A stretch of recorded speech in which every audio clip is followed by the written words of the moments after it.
और कौन बारात का घोड़ा है, ये मध्य प्रदेश की जनता जानना चाहती है। तो वहीं दूसरी तरफ ऑपरेशन सिंदूर और आतंकवाद को लेकर पाकिस्तान को बेनकाब करने के लिए भारत सरकार ने विदेशों में सांसदों और विशेषज्ञों के 7 डेलीगेशन भेजे। इन 7 डेलीगेशंस में से एक डेलीगेशन जापान सहित 5 पूर्वी देशों के दौरे पर था। भारत वापस लौटने पर इस डेलीगेशन में शामिल समाजवादी सांसद राजीव राय से न्यूज इंडिया संवाददाता सहयोगी ने बातचीत की है। क्या कुछ वो कह रहे हैं, सुनिए। लिए हैं समाजवादी पार्टी के वरिष्ठ नेता और सांसद राजीव राय जी हैं। सर, जो मकसद था ऑल पार्टी डेलीगेशन का जाने का, पाकिस्तान को बेनकाब करने का, क्या वो मकसद पूरा होता नजर आया? हमने अपनी जिम्मेदारियों का पूरे अंतमन से निर्वहन किया है। पाकिस्तान को एक्सपोज करने के लिए प्रयास किए हैं और उसमें सफल भी रहे हैं। अंततः हर देश इस बात के लिए तैयार हुआ कि वो पाकिस्तान के खिलाफ लड़ाई में हमारे साथ है। अब सरकार की जिम्मेदारी बनती है कि उस बात को आगे बढ़ाकर पाकिस्तान को कैसे अलग थलग किया जाए। सर, दूसरी तरफ आप लोग बात करते हैं ऑल पार्टी डेलीगेशन जाता है और एक मंच में रहने की बात करते हैं, लेकिन दूसरी तरफ कांग्रेस की तरफ से राहुल गांधी का एक बयान आया है। उन्होंने कहा है कि ट्रंप ने मध्यस्थता की, ट्रंप का फोन आया तो नरेंद्र जी सरेंडर हो गए। अटल बिहारी वाजपेयी ने चीन के साथ जब युद्ध चल रहा था तो बोला सरकार ने पाप किया है। ये कैसी दोहरी नीति चल रही है इस देश में? विपक्ष को कुछ बोलेगा नहीं?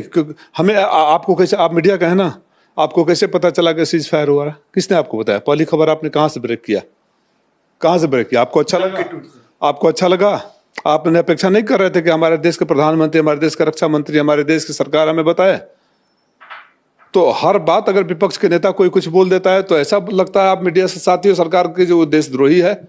मैं ये पूछना चाहता हूं आपसे और सरकार से कि अटल बिहारी वाजपेयी जी युद्ध के बीच में स्पेशल सेशन बुलाए और कहे कि आप सरकार ने पाप किया है, आपने कुछ नहीं किया है, सेना नहीं तैयार किया है, आपने ये नहीं दिया है, वो नहीं दिया, वो सही था?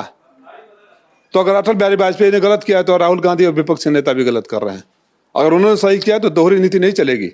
आप डर रहे हैं, आप कायर हैं, आप बताना नहीं चाहते हैं, आप सामने नहीं आने देना चाहते हैं। आपने कहा विदेश जाओ, देश की बात करो। हमने राष्ट्र धर्म में अपना काम किया और राज धर्म निभाया सरकार।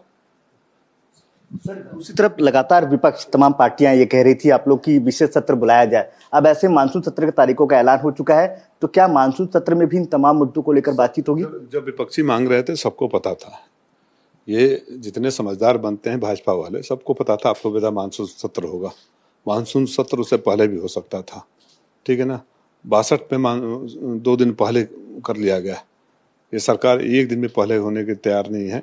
सरकार के कौन से मन में डर है, कौन सा ऐसा कमजोरी है जिससे डर रही है कि कहीं विपक्ष एक्सपोज न कर दे, वो नहीं बुलाना चाहती। सरकार को स्पष्ट करना चाहती। सरकार हर बात मीडिया के माध्यम से कहती है, हम विदेश में कहते हैं, लेकिन देश के चुने हुए सांसदों से संसद में नहीं कहना चाहते। ये संसद का भी अपमान है, लोकतंत्र का अपमान है और सरकार की तानाशाही नीति है। धन्यवाद सर न्यूज इंडिया से बात करने के लिए। कैमरामैन अरब के साथ पंकज वानखड़े, न्यूज इंडिया, नई दिल्ली। अगली खबर खेल के मैदान से। 18 सालों के बाद आरसीबी आईपीएल